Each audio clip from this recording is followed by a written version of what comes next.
Hello my dear students, इस video lecture में मैं डिस्कस करूंगा preparation and properties of some important compounds of transition metals, जिनके बारे में एनसीईआरटी में आर्टिकल नंबर 4.4 में लिखा गया है। तो सबसे पहला मैं कंपाउंड लेता हूं potassium dichromate. Potassium dichromate basically chromium का बहुत ही इंपॉर्टेंट कंपाउंड है और क्रोमियम का और है आयरन क्रोमाइड। इसलिए पोटेशियम डाइक्रोमेट का प्रिपरेशन हम लोग करेंगे आयरन क्रोमाइड से, और आयरन क्रोमाइड से पहले हम क्रोमेट बनाएंगे because chromates are thermally stable. So let us see preparation of potassium dichromate. Students,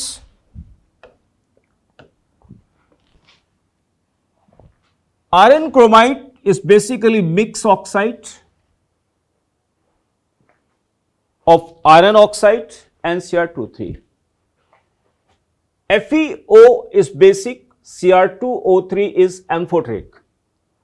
तो आयरन क्रोमाइड को सोडियम कार्बोनेट के साथ हीट करते हैं till fusion of sodium carbonate in the presence of atmospheric air. तो एयर क्या करेगा? एयर बेसिकली इसमें जो आयरन की ऑक्सीडेशन स्टेट जो 2 है, आयरन को ऑक्सीडाइज करेगा Fe2O3 में। क्रोमियम का ऑक्सीडेशन स्टेट यहां पर +3 है। क्रोमियम का ऑक्सीडेशन स्टेट +3 से +6 जाएगा और मीडियम यहां पर अल्कलाइन है या बेसिक आप कह सकते हैं, तो यहां बनेगा क्रोमेट। और क्रोमेट का कलर आप लोग जानते होंगे, इट लुक्स येलो, येलो होता है। तो Fe2O3 बन गया, सोडियम क्रोमेट बन गया। This fused mass is extracted with minimum amount of water so that filtration easy हो जाए। और Fe2O3 वाटर insoluble है, जबकि ये वाटर soluble है, तो Fe2O3 can be separated from sodium chromate by filtration। देख रहे हैं, Fe2O3 को अलग कर दिया गया, सोडियम क्रोमेट को अलग कर दिया गया, फिल्ट्रेशन से अलग कर दिया। अब इसके बाद क्या करेंगे? ये जो सोडियम क्रोमेट का जो फिल्ट्रेट आया हुआ है, इसमें concentrated sulphuric acid calculated amount में ऐड करेंगे so that sodium chromate can be converted into sodium dichromate. ठीक है ना?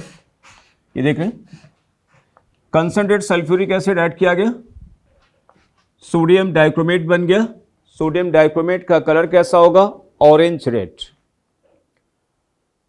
और याद रखें, ये जो सोडियम डाइक्रोमेट का जो सॉल्यूशन है जो बन रहा है यहां पे, बहुत डाइल्यूट नहीं होना चाहिए, क्योंकि इस सॉल्यूशन से हमें क्रिस्टलाइज कराना है सोडियम डाइक्रोमेट को। ठीक है ना? इसलिए यहां पर कंसंट्रेटेड सल्फ्यूरिक एसिड को हम लोग ऐड करते हैं ताकि वॉल्यूम यानी वाटर कंटेंट न बढ़ने पाए। इसके बाद हम इस सॉल्यूशन से सोडियम डाइक्रोमेट को क्रिस्टलाइज करते हैं और सोडियम डाइक्रोमेट डाइहाइड्रेट के फॉर्म में क्रिस्टलाइज होता है। और इसके बाद now it will be converted into potassium dichromate by adding KCl, solid KCl या कंसंट्रेटेड KCl का सॉल्यूशन हम ऐड करेंगे सोडियम डाइक्रोमेट में। देख रहे हैं, एक्चुअली पोटेशियम डाइक्रोमेट की सॉल्युबिलिटी कम है, सोडियम डाइक्रोमेट की सॉल्युबिलिटी वाटर में ज्यादा है। तो जब हम KCl को ऐड करेंगे देन व्हाट विल हैपन?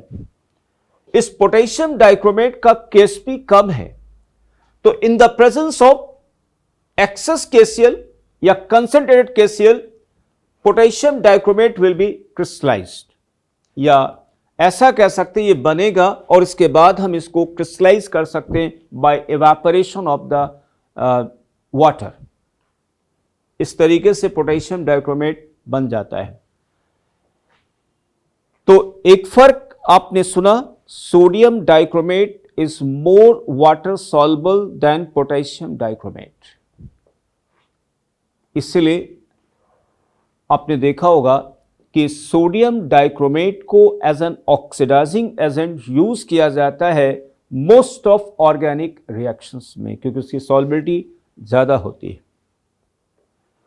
जबकि पोटेशियम डाइक्रोमेट को हम लोग यूज करते हैं as a primary standard in volumetric analysis. उसका रीजन यहां पर यह है क्योंकि इसमें वाटर क्रिस्टलाइजेशन बिल्कुल नहीं होता है।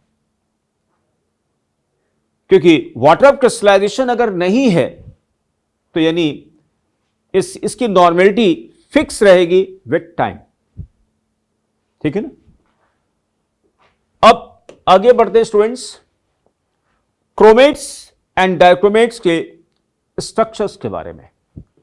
क्रोमेट का कलर होता है येलो, इसका स्ट्रक्चर होता है, शेप होता है टेट्राहेड्रन, आप देख पा रहे होंगे। और यहां पे जो बॉन्ड बना हुआ वो पी पाई डी पाई बॉन्ड बना हुआ, रिमेंबर है ना, पी पाई डी पाई बॉन्ड है, 2 पी पाई डी पाई बॉन्ड है, 4 यहां पे सिग्मा बॉन्ड है। स्ट्रक्चर्स का कैसा है, टेट्राहेड्रन है, कलर इसका कैसा, येलो। जबकि वहीं पर डाइक्रोमेट का स्ट्रक्चर बनता है, 2 tetrahedrons are linked together by sharing corner oxygen. ठीक। और ये जो ऑक्सी लिंकेज वाला है बॉन्ड, ये यानी जो ऑक्सी लिंकेज वाला जो एंगल है, it is more than 109 degree, it is about 126 degree. ठीक। तो इस डाइक्रोमेट में कितने ऐसे बॉन्ड्स होंगे, maximum number of chromium oxygen bonds that have equal length 6। देखिए 1 2 3 4 5 6, these 6 यारो bonds will have equal length। और जबकि यहां पर ये क्रोमियम और ऑक्सी लिंकेज वाला ऑक्सीजन, मान लीजिए इसकी लेंथ x है तो इसकी भी लेंथ x होगी, मान लीजिए इसकी लेंथ y है तो यहां पर क्या होगा, x will be greater than y, क्योंकि इसका बॉन्ड ऑर्डर जो टर्मिनल सीआरओ बॉन्ड है, इनका बॉन्डर आएगा 1 + 2/3, मतलब 1.67 होगा। जबकि क्रोमियम और ऑक्सी लिंकेज वाला ऑक्सीजन, इसका बॉन्डर 1 होगा और थोड़ा सा एलोंगेटेड भी होगा। Okay, next students, actually chromates and dichromates are interconvertible depending on the pH of the medium. जैसे chromates exist in a solution where pH is equal to or greater than 6. Rather, chromates are more stable when the pH of the medium is greater than 6. ठीक है। और वहीं पर dichromates exist in a solution when pH is less than 6. लेकिन ध्यान रखें, अगर pH 2 से कम होता है तो dichromate will convert into chromic acid. तो देखिए यहां पे अगर पीएच 6 से ज्यादा हो जाता है तो डाइक्रोमेट क्रोमेट में बदल जाते हैं। वहीं पर chromate will convert into dichromate अगर पीएच 6 से कम हो जाता है। Students, dichromate exhibit oxidizing character in acidic medium, आप देख पा रहे होंगे।